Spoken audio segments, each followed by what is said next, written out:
Kemudian sekarang, ya Bapak Ibu sekalian, bagaimana mengembangkan konten? Nah, kita kepada topik yang kita, ya, mengembangkan konten Smart Apps Creator dengan ChatGPT.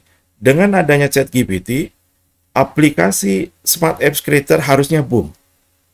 Karena di kami sendiri sekarang, seperti saya misalnya, saya sudah menyusun, wah nggak tahu sudah berapa, nanti saya tunjukkan contohnya. Ya. Jadi akan luar biasa ini. Ya. Kenapa mengembangkan konten SAC dengan ChatGPT? Ya. Yang masalah di aplikasi ya SAC itu konten. Saya pernah memberikan tugas untuk membuat aplikasi SAC gitu. Saya tahu yang jadi masalah dari metodologi yang saya ajarkan, ya tahapan pengembangan SAC, saya tahu masalah yang terbesar itu di konten. Bukan dibuat aplikasi SAC, tapi di kontennya. Sehingga ketika kami mengajar SAC, kami selalu meminta tolong buatkan strukturnya. Struktur pakai mind mapping gitu. Karena dari situ akan kelihatan kontennya itu lengkap atau tidak lengkap gitu. Dengan adanya ChatGPT, mengembangkan pengembangan aplikasi bahan ajar ya interaktif ini akan sangat luas. Benar-benar sangat luas. Ya. Guru SD mulai halus pakai ChatGPT. Guru SD. Kenapa? Karena si muridnya itu yang murid SD-nya, dia akan menggunakan ChatGPT. Nah, jadi ini guru kita, misalnya guru SMP, harus segera menyusun aplikasi atau konten bahan ajar pakai ChatGPT, cek hasilnya gitu, ya, cek hasilnya, cek kontennya, apakah dia sesuai dengan kurikulum, apakah sesuai dengan pengajaran kita, karena murid kita akan pakai ChatGPT. Coba bayangkan. Nah, kenapa ini harus diajarkan, dimasukkan ke SAC? Supaya ya si kontennya itu sudah masuk duluan ke dalam SAC sehingga murid akan segera belajar. Jadi kuncinya di struktur. Jangan sampai murid kita tanya ke SAC tapi dia yang belajarnya tanpa struktur, tanpa kurikulum, kan tambah kacau. Nah, kenapa saya sendiri susah ya menyusun konten ini sebelum ada ChatGPT? Karena setiap saya searching, ya, misalnya tentang satu topik, Google, jawabannya 1000 gitu. Jadi saya susah, yang mana gitu. Nah, saya sendiri beli buku tentang knowledge management, bukunya banyak gitu. Masing-masing menampilkan definisi knowledge management. Kan susah mana yang diambil. Akhirnya saya harus buat kesimpulan sendiri. Nah, kalau dengan ChatGPT, kita akan dirapikan, kemudian kita adjust. Ya, saya sebagai dosen, saya akan adjust. Ya. Seperti semester depan, saya ngajar lagi di UNUR, terbalik saya akan pakai ChatGPT, strukturnya saya pakai, kontennya dari ChatGPT, tapi saya adjust ya. Jadi, ini meningkatkan pengembangan aplikasi bahan ajar. Apakah untuk SD, SMP, SMA, SMK, perguruan tinggi, pusdiklat, dan seterusnya. Ini benar-benar luar biasa. Meningkatkan kreativitas konten, anak-anak, guru-guru, dosen, mahasiswa, trainer, konsultan, dengan aplikasi SAC yang menarik. Karena kontennya betul bisa generate. Ya. Meningkatkan peluang monetisasi. Nah, peluang monetisasi sekarang akan semakin terbuka. Benar-benar terbuka. Nah, sehingga kami sekarang harus mendorong pengembangan teaching factory, ya, multimedia SMK. Mendorong pelaku bisnis baru konten multimedia, ya, dari kalangan mahasiswa atau UKM, mengembangkan inkubator bisnis manajemen konten ya di daerah-daerah. Kenapa? Karena ada ChatGPT. Jadi jangan sampai malah terbalik nanti. Yang memperkenalkan kota kita malahan orang dari Singapura karena dia pakai ChatGPT. Nah, dan nggak bisa disalahkan itu. Ya. Nggak bisa disalahkan. Cerita Bandung, tapi yang bercerita adalah orang Singapura. Dan itu sebelum ada ChatGPT, itu pernah kejadian ya. Saya memberikan presentasi, ya ada seminar saatnya, berkaitan dengan wisata, geowisata ya, wisatanya di geologi gitu. Saya hadir, diundang di dinas gitu. pada waktu saya kan bukan orang geologi, makanya saya cari kontennya ya pasti pakai Google gitu. Apa yang terjadi? Saya presentasinya di Jalan Rio gitu, saya presentasi gitu. Ahlinya malah di Jepang gitu. Ahlinya malah di Washington, Amerika sana. Jadi bisa dibayangkan. Jadi jelas akan sulit ininya.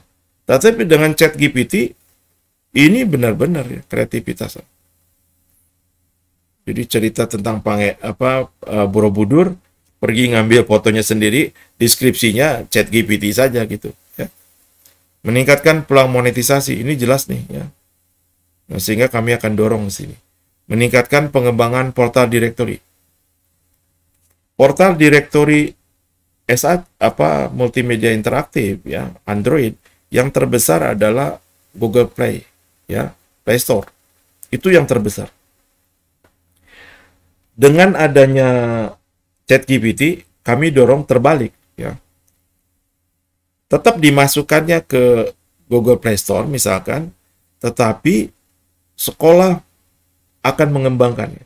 Mungkin punya 100 aplikasi, perguruan tinggi ada 1000, Pusdiklat ada 1000 gitu. Untuk apa? Supaya lebih terfokus. Dan kita brandnya naik gitu. Jadi kenapa konten ini sangat penting? ChatGPT ini betul-betul luar biasa nih, ya.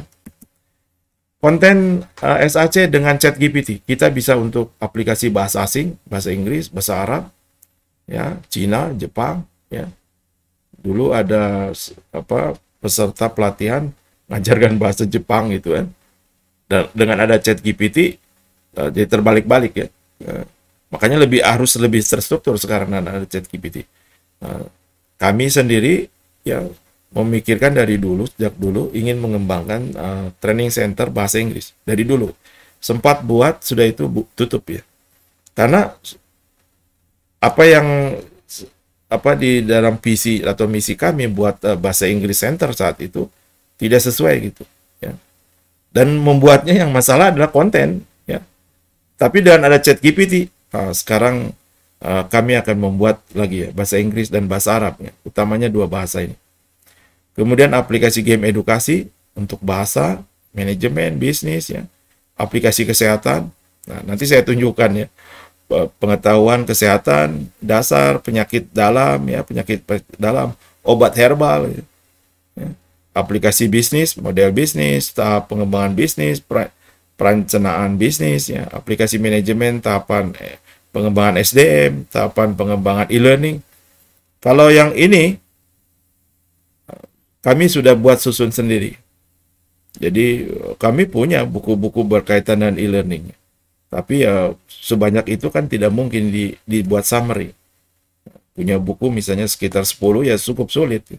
Tapi dengan ada ChatGPT kami bisa summary, strukturnya sesuai yang kami inginkan. Ya sudah. Kami sendiri bisa buat dalam bentuk SAC atau dalam bentuk pelatihan gitu dan seterusnya. Aplikasi teknologi informasi, pengantar sistem informasi, tahapan pengembangan sistem manajemen konten, dan seterusnya. Ini kami sudah coba ya kepada beberapa topik yang kami memang fokus kami ya. Aplikasi wisata, ya, pengembangan bisnis wisata, bagaimana mengembangkan bisnis wisata gitu. Masukkan dalam konten. Nah, beberapa waktu yang lalu ada guru SMK membuat konten ya aplikasi SAC untuk bisnis wisata perjalanan. Dengan ada ChatGPT, semua orang jadi bisa gitu. Ya, mau ngisinya di situ. Tinggal latihan bagaimana merayu orang ikut wisata dia gitu ya. Nah, mengembangkan direktur wisata, kemudian pengembangan city branding dan seterusnya. Sangat banyak ya. Nah, sekarang saya tunjukkan ya. Ini saya punya pertanyaan. Tunjukkan 5 kalimat dialog itu antara bapak dan ibu ya, di ruangan makan gitu. Dia jawab sini. Saya sampai coba bisa dibayangkan gitu. Ini adalah jawab 5 sentence dialog father and mother in the dining room gitu. Fathernya menjawab, "This is Algeris there." Gitu. "What did you put in the dish?" Coba, "Thank you. It's a secret recipe." Gitu. Jadi ini sebuah dialog yang dia susun. Saya tidak nyusun nih. Ya, nanti saya tunjukkan itunya. Ini adalah pertanyaan saya. Kata saya, daftarkan kata-kata dasar untuk anak-anak. Ya, daftarkan nih. Ya, 26 ya. Jadi dia daftarkan ada apple, ball, cat, dog, ya, fish dan seterusnya. Dia kasih keterangan. Di atas adalah keterangannya kata-kata yang setiap hari ada gitu ya. Dan dia dimulai dari huruf A, B, C sampai Z. Coba bayangkan. Jadi kita bisa membuat aplikasi SAC ya. Jadi pertanyaan banyak itu yang kita buat, apalagi ada teks to audionya ada. Teknologi sekarang belum lagi ada video berbasis AI ada, semuanya ada sekarang. Ya. Jadi tinggal fokus di kontennya dulu. Oleh sebab itu kami ketika pelajaran SAC selalu kami tekankan kuncinya di dalam dunia multimedia itu konten. Dan di dunia bahan ajar, pelatihan, apa saja dunia konten. Ini yang menjadi masalah. Dan ChatGPT jawab nih. Ini satu contoh ya. Kemudian saya tanya, jelaskan penyakit berbahaya di tubuh. Dia jawab nih, ada kanker, ada jantung koroner, ada stroke, diabetes. Kanker ini dia jelaskan semua ya. Dia jelaskan itu. Dia jelaskan semua.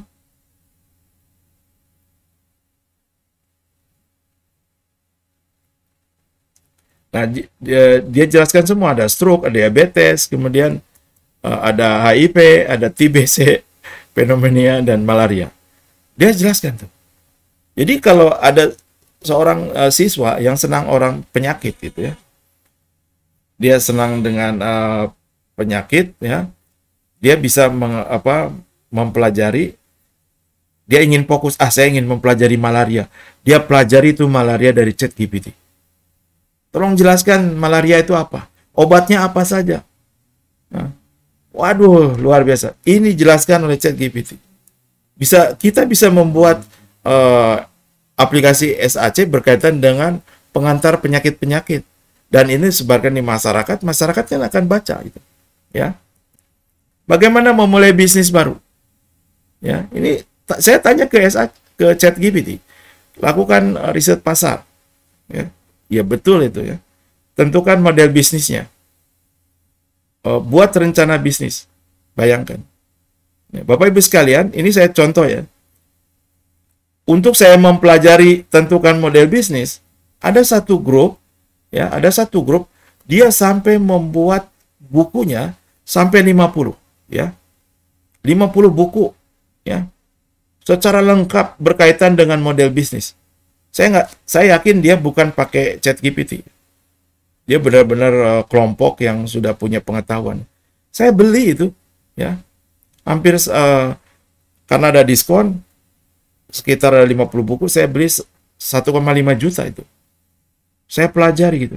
Saya hanya bisa giling-giling kepala. Orang luar biasa. Nah, sekarang terbalik. Saya biarkan beli bukunya, beli strukturnya, kalau kontennya tanya lagi ke ChatGPT. Iya kan? Buat rencana bisnis. Ini saja bisa berhalaman-halaman ya. Kemudian dapatkan modal. Ya, tahapannya dapatkan modal, ada investor macam-macam. Registrasi bisnis, ada bangun merek dan seterusnya. Ya. Jadi ini jawaban dari ChatGPT, bukan dari jawaban saya ya. Nah, kemudian ini saya jelaskan kalau ini jawaban saya ya, yang ini. Peluang pengembangan SAC dengan adanya ChatGPT. Pertama adalah mempercepat pengembangan aplikasi SAC sesuai minat dan fokus pengembangan.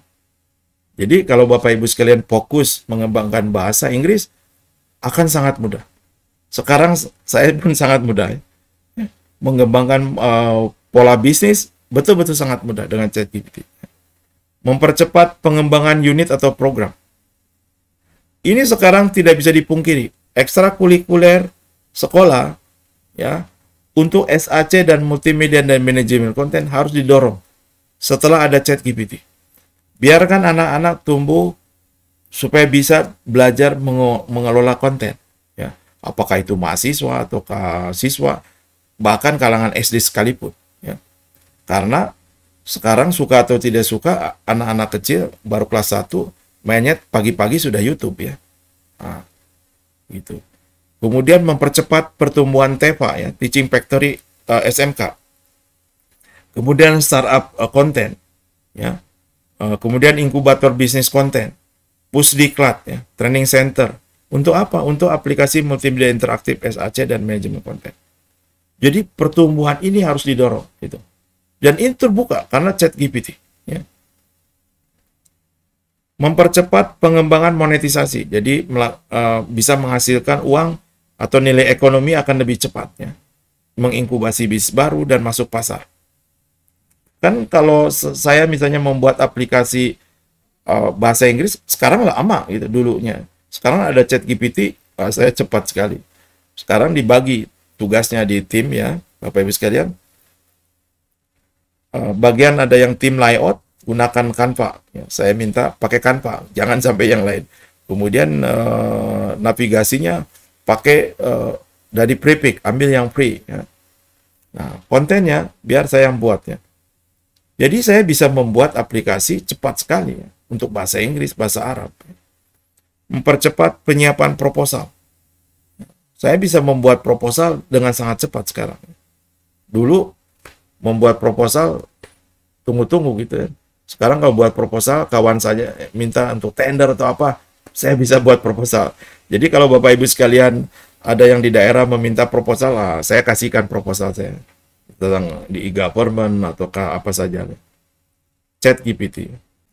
Nah, sekarang Bapak Ibu sekalian, kenapa kami ini turunkan harga ya? Sebetulnya ada ChatGPT ya. Supaya tumbuh ya. Nah, kami berikan obral besar ya, dan akan berlaku mungkin 1 tahun ini ya. Adalah dari harga normalnya dari 1,9 juta jadi turun ini. Supaya ini tumbuh ya. Nah, kami berikan juga bonusnya, tutorialnya, ini sangat bonusnya. Silakan kalau ada yang tertarik memesan. Nah, ini kan sebagai investasi. Jadi kalau Bapak Ibu sekalian membeli SAC kan investasi. Makanya kami tidak hanya sampai situ. Makanya kami sendiri membuka, kan kalau investasi seolah-olah habis uangnya. Kita menggunakan uang begitu saja kan. Nah, sekarang dijadikan investasi yang harus bisa menghasilkan. Makanya kami sendiri mengembangkan afiliasi. Ya, afiliasi SAC dan Sistem Digital Indonesia. Itu marketing fee-nya ada 15% ya dari penjualan SAC. Di luar pelatihan ya Bapak Ibu sekalian. Pelatihan kan harganya bukan ini ya. Harga pelatihan yang kami ajukan untuk pelatihan kelas itu ada sekitar 3 juta. 3 juta. Satu orangnya 3 juta sudah termasuk. Tapi yang kelas, bukan yang online. Kemudian jejaring pengembangan dan penyedia solusi SAC.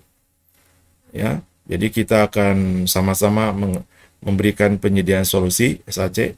Semakin banyak orang yang bisa SAC, ketika kami banyak membuka gagasan-gagasan ke daerah, semakin banyak untuk memungkinkan untuk jadi penyedia solusi bersama. Ya. Kemudian jejaring webinar, ya, pelatihan, dan monetisasi SAC dan sistem digital. Sehingga diharapkan Bapak Ibu sekalian yang sudah punya SAC, kemudian berafiliasi, itu memungkinkan kita buka webinar bersama, pelatihan bersama, monetisasi di daerah-daerahnya. Ini untuk apa yang diinvestasikan, kemudian dia Bapak Ibu sekalian bisa menghasilkan baru, ya, menjadi ekonomi baru. Kalau kami dulu Bapak Ibu sekalian ketika mengembangkan konsep inkubator, ya, dengan IB saat itu ke mahasiswa, ya. Tetapi setelah kami mendalami sendiri SAC, kemudian manajemen konten, sekarang kami buka luas siapa saja. Mahasiswa bisa membuka webinar, pelatihan, monetisasi SAC, bisa guru TK juga bisa, dan seterusnya. Ya. Apalagi ada ChatGPT. Nanti kami akan sharekan ya, tapi sebuah kasus. Jadi nanti kami akan buat webinar sebuah kasus pakai untuk bahasa Inggris. Ya. Jadi topiknya bahasa Inggris gitu. Bukan seperti yang tadi, jadi cukup bahasa Inggris yang sudah terstruktur, sehingga nanti Bapak Ibu sekalian bisa melihatnya. Kami sudah akan buat yang untuk bahasa Inggris itu, kami sudah cek ya dari untuk dialog, kemudian untuk apa cerita pendek dan itu ada semua ya dari mereka. Kemudian jejaring pengembangan ekstrakurikuler sekolah, kemudian teaching factory ya untuk SMK itu di daerah-daerah, kemudian pengembangan startup dan inkubator bisnis SAC dan konten di daerah-daerah Indonesia. Nah, silakan untuk berafiliasi. Nah, ini ada Inosi OID / afiliasi bisnisnya. Nah, itulah Bapak Ibu sekalian kenapa sekarang kami harus mendorong karena ada ChatGPT. ChatGPT sangat berbeda. Dulu kami sudah membahas tentang afiliasi dan macam-macam. Belum ada ChatGPT saat itu. Sekarang dengan ada ChatGPT jadi berbeda. Karena ajukan proposal mudah dan seterusnya. Itu yang bisa kami sampaikan. Silakan Bapak Ibu sekalian kalau ada yang mau ditanyakan.